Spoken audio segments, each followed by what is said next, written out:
En 1830, la France envahit l'Algérie, alors sous domination ottomane, et commence à établir une colonie de peuplement essentiellement pour des motifs de prestige. L'intervention militaire française est décidée par le roi Charles X en 1830. L'expédition armée débarque à Sidi Ferruch et après de courts et violents combats, impose la reddition du Dey qui livre Alger avant de s'exiler. La monarchie de Juillet hérite de cette conquête, puis la conforte en contrôlant les ports et leur arrière-pays immédiat.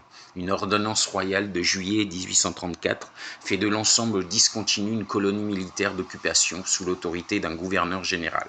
Mais Abdelkader s'impose à la tête du djihad. Cet intellectuel a plusieurs cordes à son arc. En effet, de son nom complet Abdelkader Ibn Mueddin, il a pour père et maître spirituel Mouhi al-Din al-Hassani, chef religieux influent qui lui apprend les fondamentaux de la religion et de la spiritualité.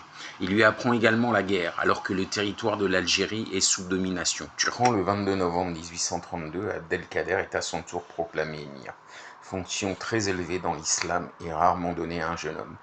Abdelkader est pour la lutte armée et le combat spirituel était également tolérant aux autres religions et montre à plusieurs reprises un œcuménisme fort. Le personnage d'Abdelkader a un impact fort sur l'Algérie et il est rapidement érigé en symbole de la résistance anticoloniale. Il meurt en Syrie en 1883. Le rapatriement de son corps en 1966 en Algérie, 4 ans après les accords d'Évian, souligne son importance dans la construction de l'identité nationale algérienne. Son héritage va au-delà de ses victoires militaires et de son enseignement religieux et embrasse les valeurs de tolérance et du dialogue interreligieux. Sa valeur est telle qu'il décide de libérer des prisonniers français car il ne peut leur donner à manger. Il défait une colonne militaire française à Macta en 1835, puis se voit reconnaître le contrôle de l'Oranie intérieure et du Titeri par le traité de Tafna. La même année, les Français prennent Constantine et se contentent d'une occupation restreinte. La guerre reprend en 1839, tandis que le territoire occupé par la France prend officiellement le nom d'Algérie. En 1841, le gouverneur général Bugeaud lance une guerre sans merci, terre brûlée, razzias, massacres, dans un but d'occupation totale. Elle repousse Abdelkader sur les hauts plateaux de l'Atlas, où sa caravane, la Smala, est prise en 1843. Réfugié au Maroc, l'émir en est chassé en 1845 et doit se rendre au terme d'une longue fuite pour échapper aux colonnes françaises.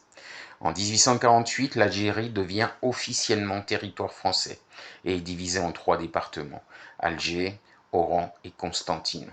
Dans les années suivantes, des rébellions se poursuivent partout dans le pays.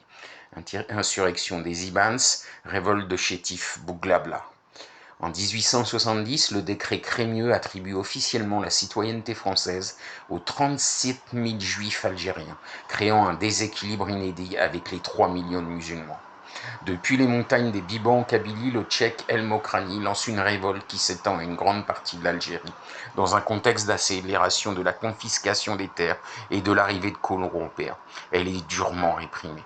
Un régime juridique d'exception est instauré pour les autochtones d'Algérie, avec des infractions et des peines particulières, des droits restreints, faisant d'eux des sujets plutôt que des citoyens.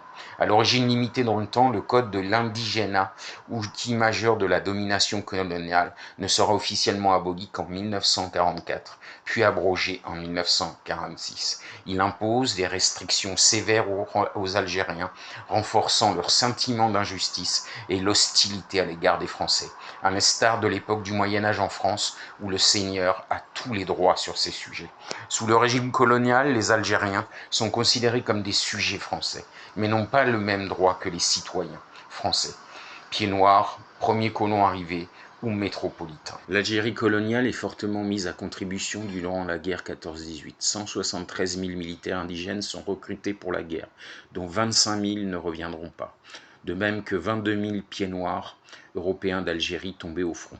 En outre, 119 000 Algériens sont réquisitionnés pour remplacer la main-d'œuvre française en métropole ou creuser des tranchées. C'est le début de l'immigration maghrébine en France. Des conscrits et déserteurs musulmans lancent une révolte armée dans le sud du Constantinois et les Aurès en 1916 et 1917, matés par des soldats français. La guerre contribue à la naissance d'une conscience d'indépendance nationale en Algérie.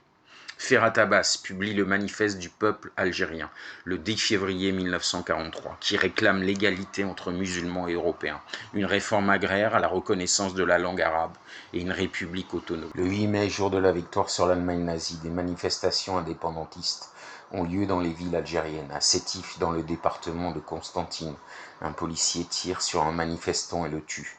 L'affaire provoque des émeutes qui font 103 morts du côté des Européens, puis une répression sanglante de l'armée qui fait entre 2000 et 40 000 morts algériens. Le chiffre reste encore débattu.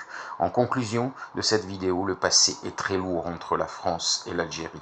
Ce pays a été conquis, spolié, les habitants humiliés et meurtris par un siècle de présence française. La guerre civile devient donc inévitable et les deux pays en subissent les stigmates encore aujourd'hui, bien que la responsabilité de la France y soit totalement engagée.